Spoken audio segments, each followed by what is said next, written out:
Hello, this is Jacqueline McKiernan. Renee James. And Savannah Moore.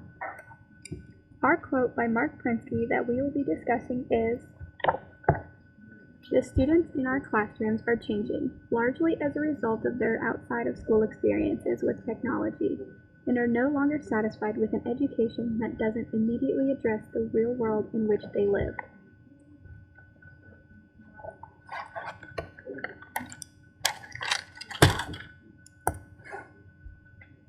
Do you agree or disagree, and why? I agree because I feel that your education should be structured around things that are real and relevant to you, and I think students should learn and have fun at the same time, and I think that they should be able to make decisions about what they want to learn about and have sort of some control over what they learn about.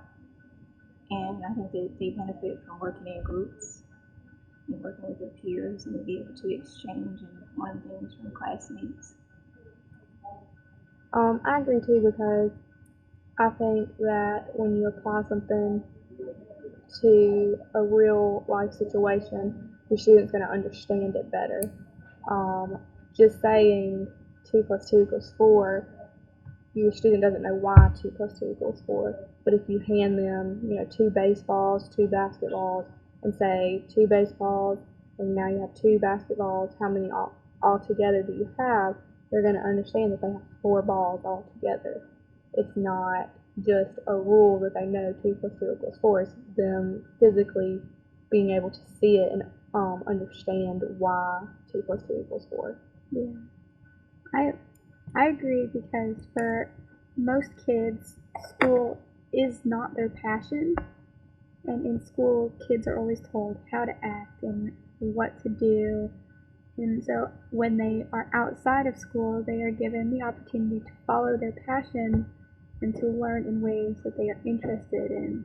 So in bringing in the basketballs and the baseballs, you're incorporating their passion into their education, which encourages them to be more involved and to want to be involved because it does reflect their passions and what they're interested in. And then, in the book, Prensky states, today's students know that when they learn something after school, they can immediately apply it to something real. So what they learn outside of school, there is all about what they're interested in.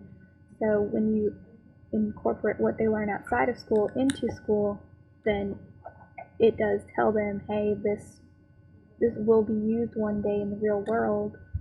So encourages them to want to be more involved in it. Yeah, it's like when kids ask, why am I even learning this? When am I going to use it? A lot of teachers just say, well, someday you're going to need it, or you just have to learn it.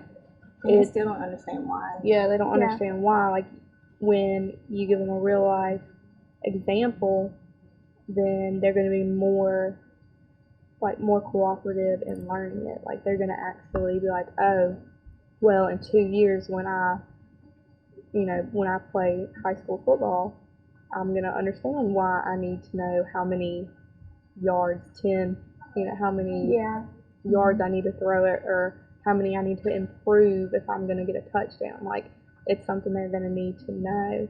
And I think that will make them understand it. It's not just you saying, oh, well, you need to know this now. That's all. Yeah.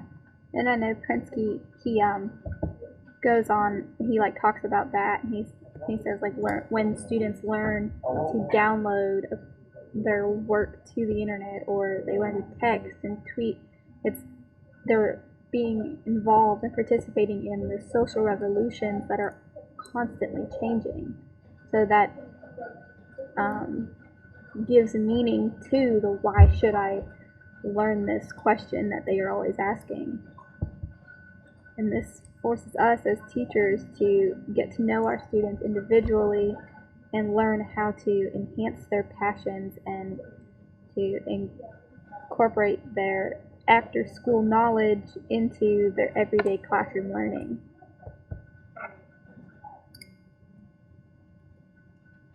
Yeah, because you can incorporate any activity into any subject.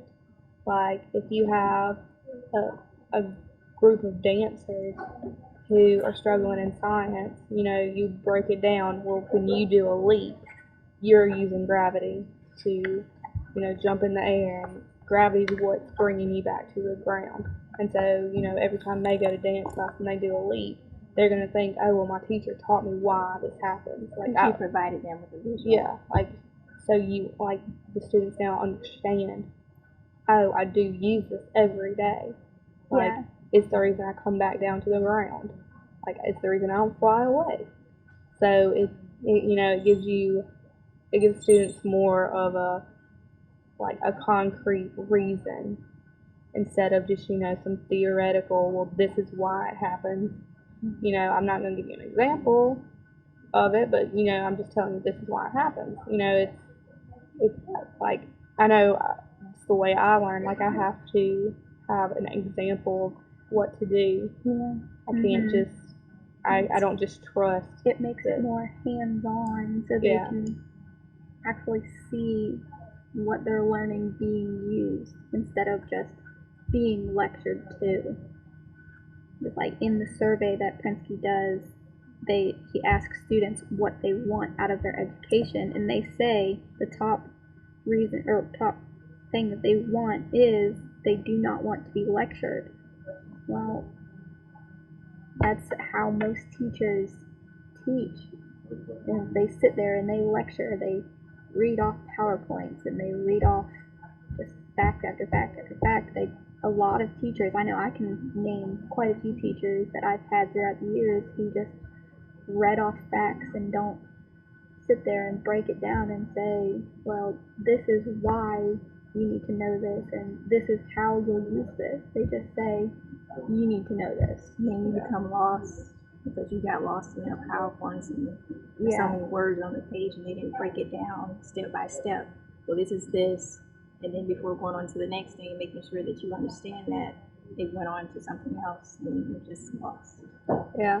And I think incorporating different projects, you have different ideas for projects. I had a teacher who did 4 different types of projects. You had your one of them you could have done a sports themed project or a kind of artsy or strictly write an essay. Like you had different types of projects to where whatever you did best, whatever fit your personality is what you did. So if you were a sports person and your project was on math, it could be you kick a field goal from 47 yards. Your friend kicks a field goal from 10 yards. How many more yards did you kick the ball? And that grabs the student's attention more because then you give them that example, then they're going to want to go try it. It's not just, oh well, this is you actually have to put effort into it. It's not just not just you asking them a question and them answering. They have to think about it. It's something they're interested in, so they're going to want to think about it. They're going to want to do it. Yeah, and then when they go, they learn all these basic math steps. So when they do get onto the football team and they're in a football game and they're trying to figure out how they can win, they can look and say, well, we need this many points to win the game. So that, again, that's incorporating their passion into using math. Yeah, you're helping giving them a lifelong skill.